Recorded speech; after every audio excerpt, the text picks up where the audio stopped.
Hello, well I thought I'd share a few of the projects I've been involved with recently which I haven't actually otherwise put to film. And it's a string dispenser, a brown paper tape dispenser and a loom. Bit of a mixed bag. I'll show you the string dispenser first of all. So it's very simple. It's basically a base and then a central pole, and in the top of the pole I've put a cutting blade. So it's a simple bit of sharp steel.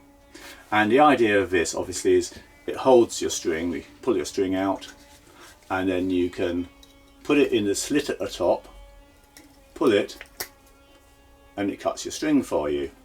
So no need for separate knives or scissors or anything. It makes a very easy dispenser.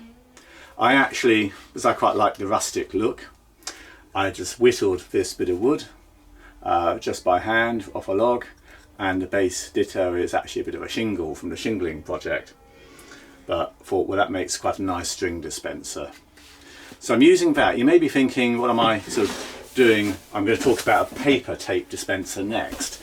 Just to show you, I'm going for what I call environmentally friendly packaging. So I've got brown paper and string and gummed paper tape packaging now, and I'm finding it really good actually. It's no polythene, plastic free, and this is my gummed paper tape dispenser. Now the gummed paper tape, it comes on pretty large rolls, at least the kind I'm using, as it's a bit industrial, and I was thinking, oh, what can I do roll wise for this? And then of course Tom the cat walks past. I thought, yeah, great.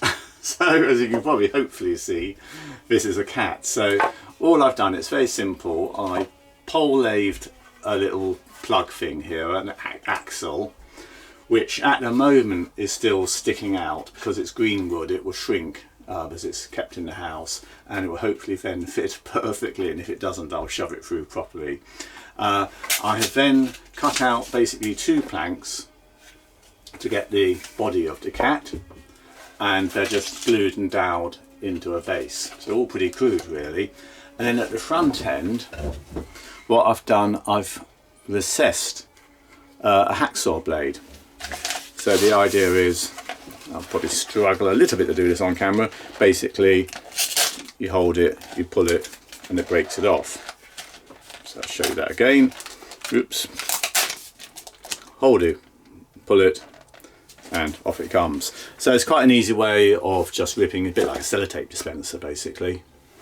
So it's quite large and heavy, but it does mean it sits nicely where it needs to stay, which is very often on the floor, and it does make it easier for gum tape.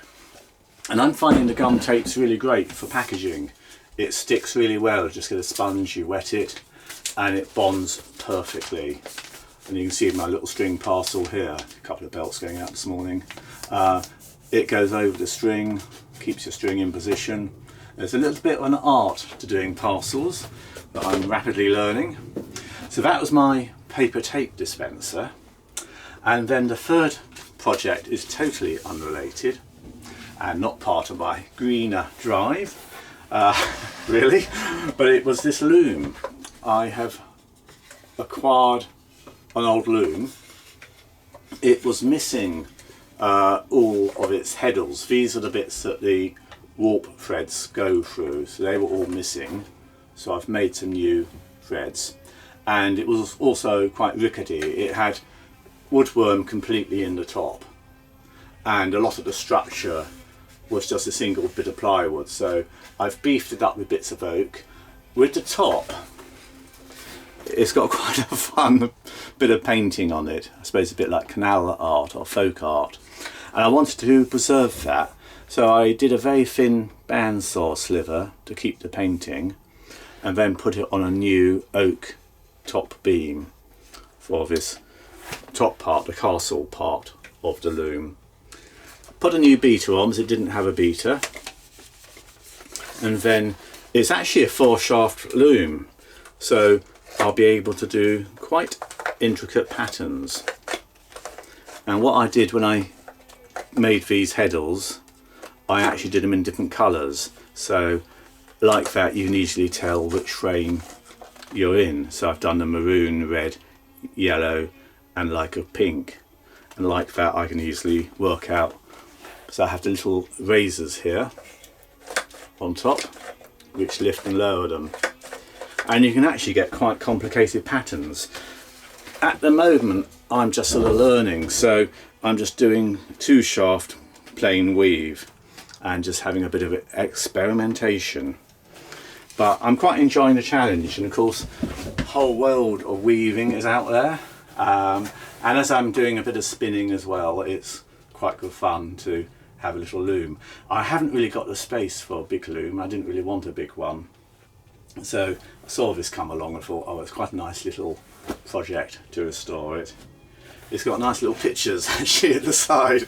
We jokingly at the Bodgers we call this my manly loom, as it's anything but it's a lady here in like Dutch costume and seems to be holding a distaff in her hand, dressing a distaff, which I thought was quite interesting. So it could be Dutch, could be Belgium, not really certain. Nice little roses around the side. So sheep and ducks on the top, and then another little lady this side, and little flowers on the ends. But I've managed, I think, to sympathetically sort of restore it, and it is working, so I'm pleased to have actually got it back into a working condition, because it was a bit of a sorry state when I got it, and it was all creaking and not very good. So it took quite a long time, but at least it's now back into action. So those are little sort of side projects I've been enjoying myself with a bit of bodging, a bit of woodwork, and a little bit of sort of like weaving related woodworking activity. Just thought I'd share that. Green packaging, I definitely very pleased I've made a change over. So if you order a belt from me now, it will come in brown paper and string, regardless of where you are in the world. Seems to be working. I haven't had anyone say it's not, so I'm going to carry on. Anyway, hope that was of some interest, and I'll see you in the next film. Bye for now then.